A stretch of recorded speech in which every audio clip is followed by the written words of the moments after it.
Chapter 39. Old and New Acquaintance. Fascinated as by a basilisk with 3 heads, I could not leave this clique. The ground near them seemed to hold my feet. The canopy of entwined trees held out shadow, the night whispered a pledge of protection, and an officious lamp flashed just one beam to show me an obscure, safe seat, and then vanished. Let me now briefly tell the reader all that, during the past dark fortnight, I have been silently gathering from rumour, respecting the origin and the object of Monsieur Emmanuel's departure. The tale is short and not new. Its alpha is Mammon, and its omega interest.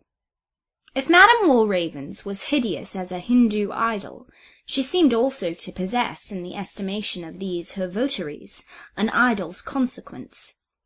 The fact was, she had been rich, very rich, and though for the present without the command of money, she was likely one day to be rich again. At Basse-Terre in Guadeloupe, she possessed a large estate, received in dowry on her marriage 60 years ago, sequestered since her husband's failure, but now, it was supposed, cleared of claim, and if duly looked after by a competent agent of integrity, considered capable of being made in a few years largely productive. Père Silas took an interest in this prospective improvement for the sake of religion and the church, whereof Magloire Walravens was a devout daughter.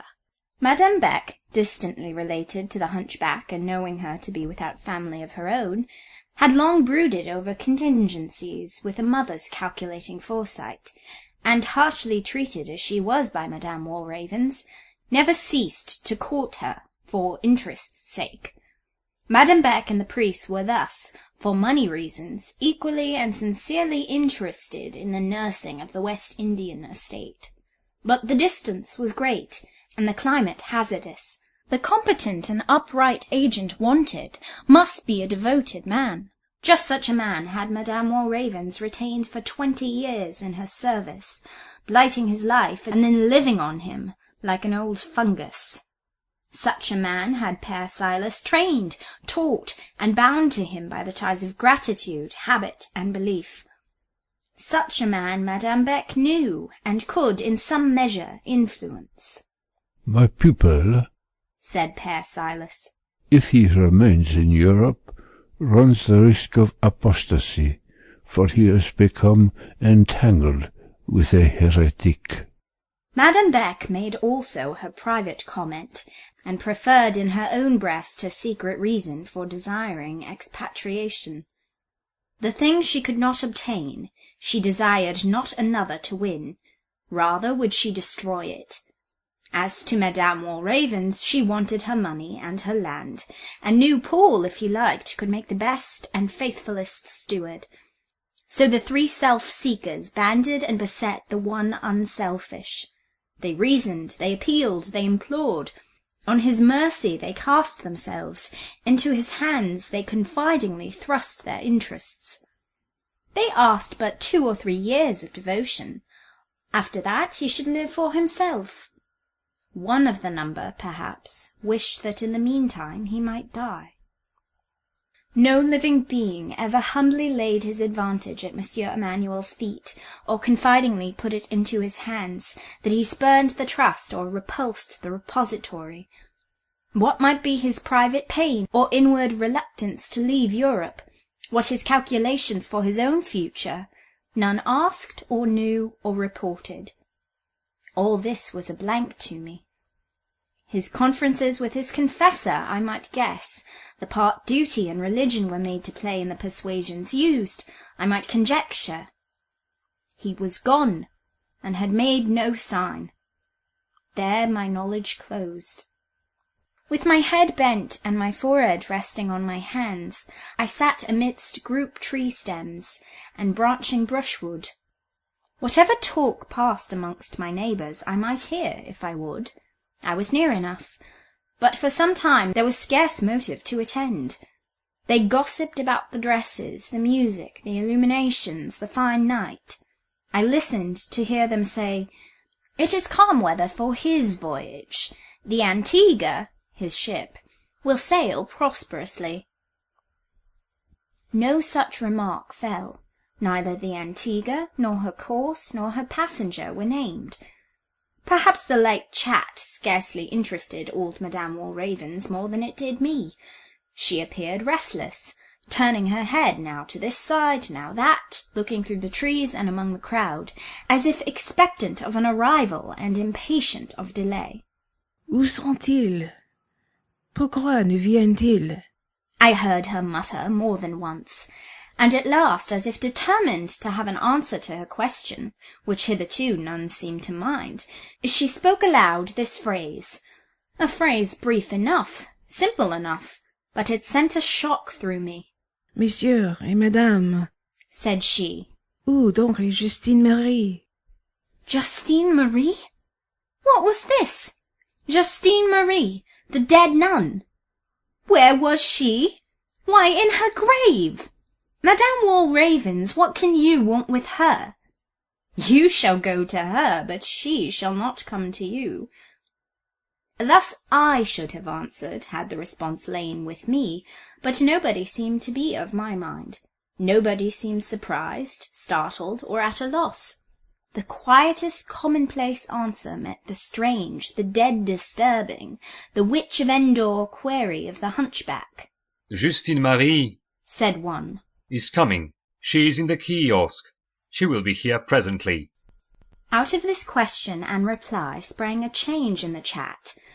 Chat it still remained, easy, desultory, familiar gossip. Hint, allusion, comment went round the circle, but all so broken, so dependent on references to persons not named, or circumstances not defined, that listen as intently as I would, and I did listen now with a fated interest, I could make out no more than that some scheme was on foot, in which this ghostly Justine Marie, dead or alive, was concerned. This family junta seemed grasping at her somehow, for some reason. There seemed question of a marriage, of a fortune, for whom I could not quite make out, perhaps for Victor Kint, perhaps for Joseph Emmanuel. Both were bachelors. Once I thought the hints and jests rained upon a fair-haired foreigner of the party, whom they called Heinrich Müller. Amidst all the badinage, Madame Walravens still obtruded from time to time hoarse, cross-grained speeches, her impatience being diverted only by an implacable surveillance of Désirée, who could not stir but the old woman menaced her with her staff. La voilà! Suddenly cried one of the gentlemen. Voilà Justine Marie qui arrive. This moment was for me peculiar. I called up to memory the pictured nun on the panel. Present to my mind was the sad love story. I saw in thought the vision of the garret, the apparition of the alley, the strange birth of the berceau. I underwent a presentiment of discovery, a strong conviction of coming disclosure. Ah, when imagination once runs riot, where do we stop? What winter tree so bare and branchless? What wayside, hedge-munching animal so humble that fancy, a passing cloud, and a struggling moonbeam, will not clothe it in spirituality, and make of it a phantom? With solemn force pressed on my heart the expectation of mystery breaking up. Hitherto I had seen this spectre only through a glass darkly. Now was I to behold it face to face. I leaned forward. I looked. She comes, cried Joseph Emmanuel. The circle opened as if opening to admit a new and welcome member. At this instant a torch chanced to be carried past. Its blaze aided the pale moon in doing justice to the crisis, and lighting to perfection the denouement pressing on. Surely those near me must have felt some little of the anxiety I felt, in degree so unmetted. Of that group the coolest must have held his breath for a time. As for me, my life stood still. It is over. The moment and the nun are come. The crisis and revelation are passed by. The flambeau glares still within a yard, held up in a park-keeper's hand. Its long eager tongue of flame almost licks the figure of the expected. There, where she stands, full in my sight, What is she like? What does she wear? How does she look? Who is she? There are so many masks in the park tonight, and as the hour wears late, so strange a feeling of revelry and mystery begins to spread abroad, that scarce would you discredit me, reader, were I to say that she is like the nun of the attic, that she wears black skirts and white head-clothes, that she looks the resurrection of the flesh, and that she is a risen ghost. All falsities, all figments! We will not deal in this gear.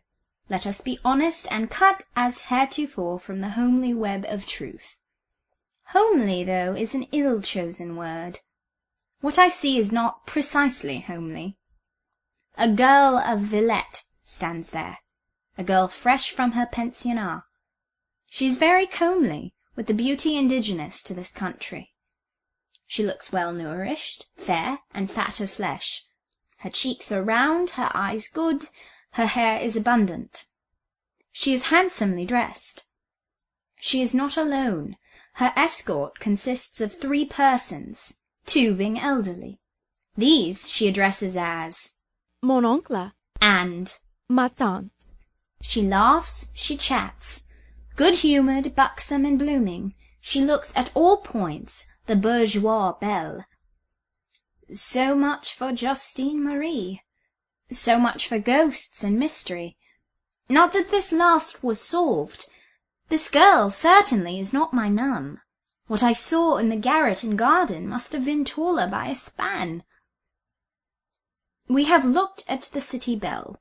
We have cursorily glanced at the respectable old uncle and aunt. Have we a stray glance to give to the 3rd member of this company? Can we spare him a moment's notice? We ought to distinguish him so far, reader. He has claims on us. We do not now meet him for the first time. I clasped my hands very hard, and I drew my breath very deep. I held in the cry. I devoured the ejaculation. I forbade the start. I spoke and I stirred no more than a stone, but I knew what I looked on. Through the dimness left in my eyes by many nights' weeping, I knew him. They said he was to sail by the Antigua. Madame Beck said so. She lied, or she had uttered what was once truth and failed to contradict it when it became false. The Antigua was gone, and there stood Paul Emmanuel. Was I glad? A huge load left me.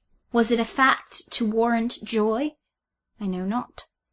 Ask first what were the circumstances attendant on this respite. How far did this delay concern me?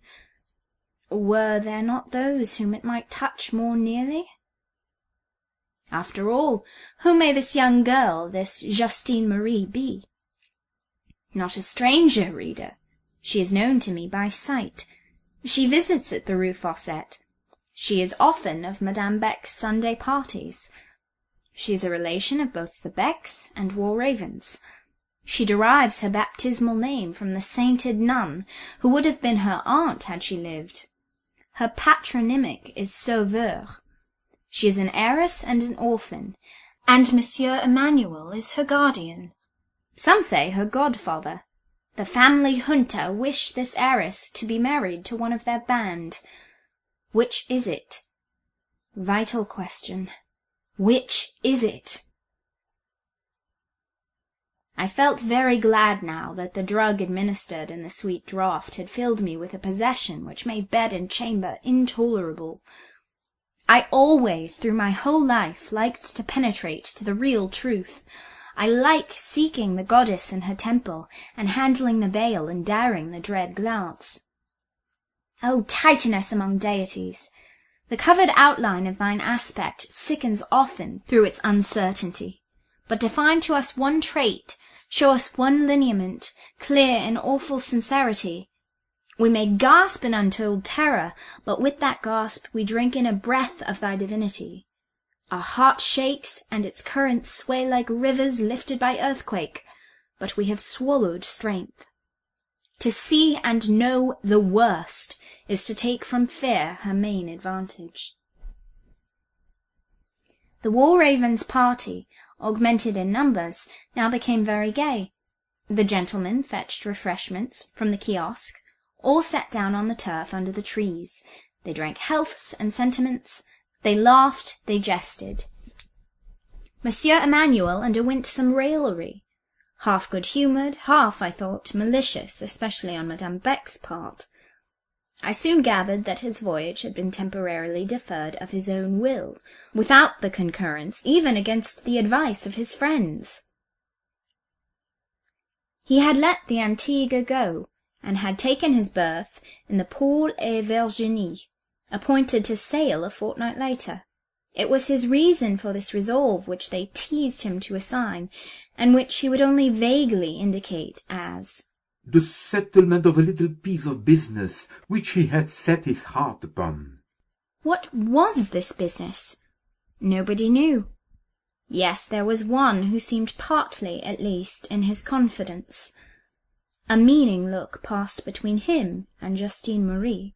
La petite va m'aider, n'est-ce pas? Said he. The answer was prompt enough. God knows.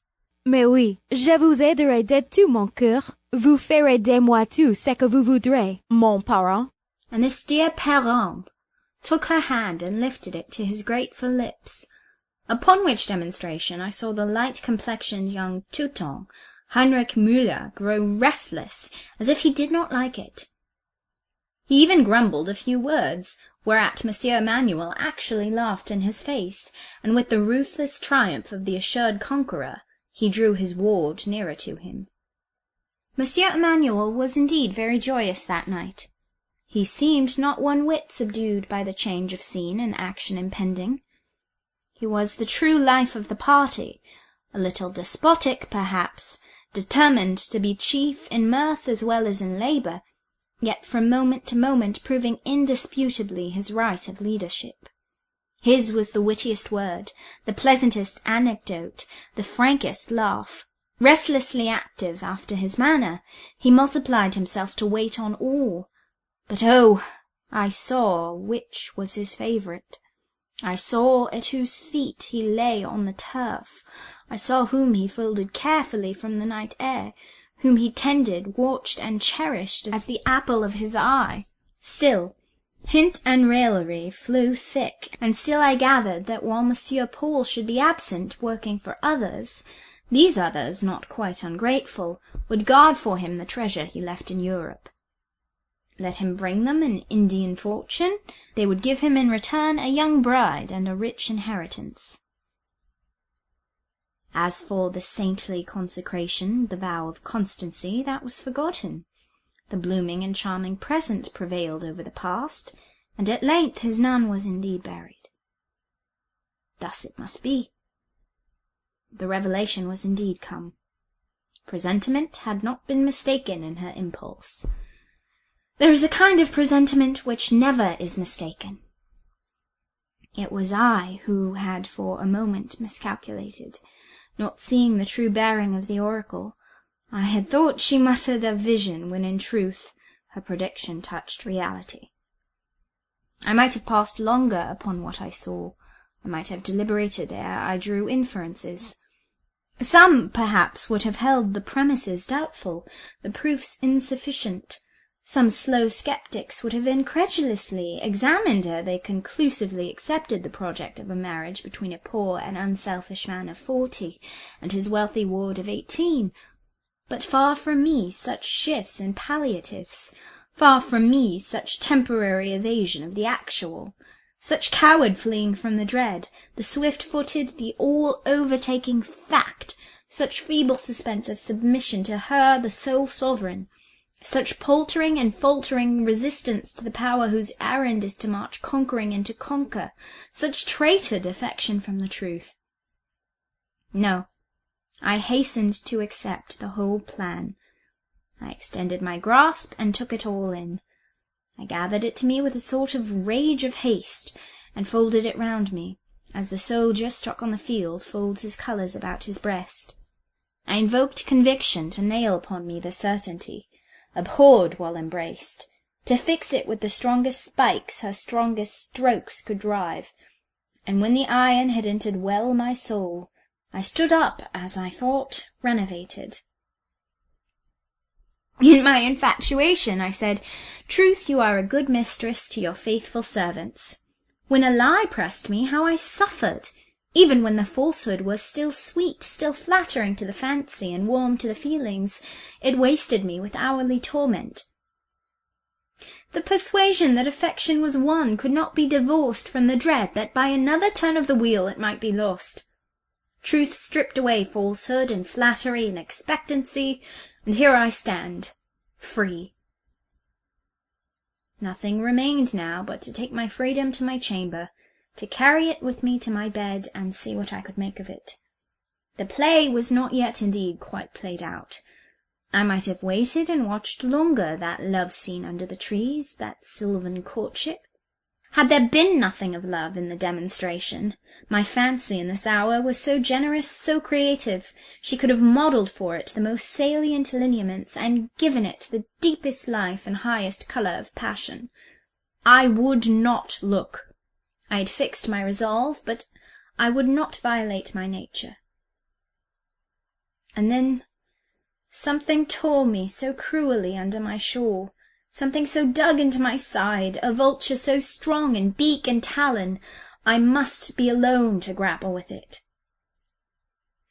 I think I never felt jealousy till now. This was not like enduring the endearments of Dr. John and Paulina, against which, while I sealed my eyes and my ears, while I withdrew thence my thoughts, my sense of harmony still acknowledged in it a charm. This was an outrage. The love born of beauty was not mine. I had nothing in common with it. I could not dare to meddle with it. But another love, venturing diffidently into life after long acquaintance, furnace tried by pain, stamped by constancy, consolidated by affection's pure and durable alloy, submitted by intellect to intellect's own tests, and finally wrought up by his own process, to his own unflawed completeness, this love that laughed at passion, his fast frenzies, and his hot and hurried extinction. In this love I had a vested interest, and whatever tended either to its culture or its destruction, I could not view impassively. I turned from the group of trees, and the Marie Compagnie in its shade. Midnight was long past. The concert was over, the crowds were thinning. I followed the ebb. Leaving the radiant park and well-lit Haute Ville, still well-lit, this, it seems, was to be a nuit blanche in Villette, I sought the dim lower quarter. Dim I should not say, for the beauty of moonlight, forgotten in the park, here once more flowed in upon perception. High she rode, and calm and stainlessly she shone. The music and the mirth of the fete, the fire and bright hues of those lamps had outdone and outshone her for an hour, but now again her glory and her silence triumphed. The rival lamps were dying. She held her course like a white fate. Drum, trumpet, bugle had uttered their clangour, and were forgotten. With pencil ray she wrote on heaven and on earth records for archives everlasting. She and those stars seemed to me at once the types and witnesses of truth all regnant. The night sky lit her reign, like its slow-wheeling progress advanced to victory, that onward movement which has been and is and will be from eternity to eternity. These oil-twinkling streets are very still. I like them for their lowliness and peace. Homeward-bound burghers pass me now and then, but these companies are pedestrians, make little noise, and are soon gone. So well do I love Villette under her present aspect. Not willingly would I re-enter under a roof, but that I am bent on pursuing my strange adventure to a successful close, and quietly regaining my bed in the great dormitory before Madame Beck comes home. Only one street lies between me and the Rue Fossette. As I enter it, for the first time, the sound of a carriage tears up the deep peace of this quarter. It comes this way, comes very fast. How loud sounds its rattle on the paved path! The street is narrow, and I keep carefully to the causeway. The carriage thunders past. But what do I see? or fancy I see as it rushes by? Surely something white fluttered from that window. Surely a hand waved a handkerchief. Was that signal meant for me? Am I known? Who could recognize me? That is not Monsieur de Bassompierre's carriage, nor Mrs. Breton's, and besides, neither the Hôtel Crécy nor the Château of La Terrasse lies in that direction. Well, I have no time for conjecture. I must hurry home. Gaining the Rue Fossette, reaching the pensionnat, all there was still. No fiacre had yet arrived with Madame and Désirée. I had left the great door ajar. Should I find it thus? Perhaps the wind or some other accident may have thrown it to with sufficient force to start the spring-bolt. In that case, hopeless became admission. My adventure must issue in catastrophe. I lightly pushed the heavy leaf. Would it yield? Yes, as soundless, as unresisting, as if some propitious genius had waited on a sesame charm in the vestibule within. Entering with bated breath, quietly making all fast, shoelessly mounting the staircase, I sought the dormitory and reached my couch. Ay, I reached it, and once more drew a free inspiration. The next moment I almost shrieked. Almost, but not quite, thank heaven. Throughout the dormitory, throughout the house, there reigned at this hour the stillness of death. All slept, and in such hush it seemed that none dreamed. Stretched on the 19 beds lay 19 forms, at full length and motionless. On mine, the 20th couch, nothing ought to have lain. I had left it void, and void should have found it. What, then, do I see between the half-drawn curtains? What dark, usurping shape, supine, long, and strange? Is it a robber who has made his way through the open street door, and lies there in wait? It looks very black. I think it looks not human. Can it be a wandering dog that has come in from the street, and crept and nestled hither? Will it spring? Will it leap out if I approach? Approach I must. Courage. One step. My head reeled, for by the faint night lamp I saw stretched on my bed the old phantom, the nun. A cry at this moment might have ruined me. Be the spectacle what it might, I could afford neither consternation, scream, nor swoon. Besides, I was not overcome. Tempered by late incidents, my nerves disdained hysteria. Warm from illuminations and music and thronging thousands, thoroughly lashed up by a new scourge, I defied spectra. In a moment, without exclamation, I had rushed on the haunted couch. Nothing leaped out, or sprung, or stirred. All the movement was mine. So was all the life, the reality, the substance, the force, as my instinct felt. I tore her up, the incubus. I held her on high, the goblin. I shook her loose, the mystery. And down she fell, down all around me, down in shreds and fragments, and I trode upon her. Here again, behold the branchless tree, the unstable rosinante, the film of cloud, the flicker of moonshine.